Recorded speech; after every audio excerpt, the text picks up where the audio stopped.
My name is Ursula Rani Sarma and I'm from the west of Ireland. I'm a writer. I wrote Anywhere But Here, and it's a coming-of-age film about a mixed-race boy growing up in rural Ireland. He grows up in a seaside village. And it's really about growing up and letting go and falling in love for the first time. The idea came from my own personal experiences of maybe being mixed race and growing up in a small village in Ireland. And also, I think I tend to write a lot about characters who are slightly on the outside looking in, what it's like to be isolated in some way and how that changes the way you look at the world. I think I was probably looking a bit towards somebody like Shane Meadows. They manages to tell these kind of small, intimate stories and yet make them feel like they're really epic and universal. So I think that's what I was trying to do with Anywhere But Here, tell one story but make it feel like it could have been anywhere, it could have been about anybody really. I think the hardest thing about writing shorts is telling a really full, well-realised story in such a short period of time. I'm a very character-driven writer. It's very important to me that people engage with my characters and care about the journey that they're on, and to try and do all of that in a very short period of time I think is a real challenge. My writing process has always been that I start first with a character. I used to joke that I can kind of hear their voices in my head, which actually is how it works.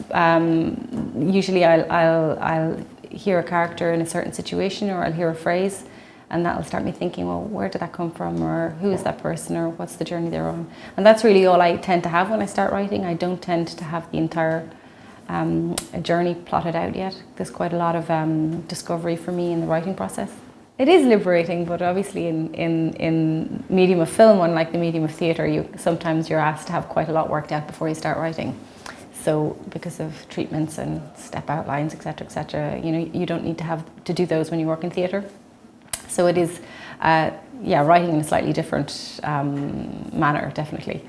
In one way, theatre is more, you have more freedom as a writer, because if you're kind of commissioned on the basis of your track record. So companies come to me and they say, we loved this play that you wrote, we'd love you to write a play for us. Do you have an idea? And I might go, yeah, well, I'd like to write about this. And then they tend to go, okay, go away and write the play. Whereas I think because of the sheer financial realities of making a film, there's more people invested at an earlier stage. And I think the writer has slightly less freedom to perhaps have that initial time to gestate the idea and really go off and play with it. There tends to be more people, I think, involved, more collaborative from an earlier stage. I think the essence of a really good collaboration is probably communication, but also making sure that everybody is on the same page. I think it can be really detrimental for a writer if you are teamed up with a director who has a vision that's very different to your vision as a writer. Sometimes that's a good thing because it can really add to it, but I think as long as you both have mutually agreed that one way is the way it's going to go and that you both feel quite happy about that, then I think it would probably be a very positive collaboration. I think it tends to fall apart when you've got two people going, well, that's not what I thought it was about. So often working with another person who can collaborate with you, it can take the project to an entirely different level that you would not have been able to do on your own. So there's some really, really good strengths about it, I think.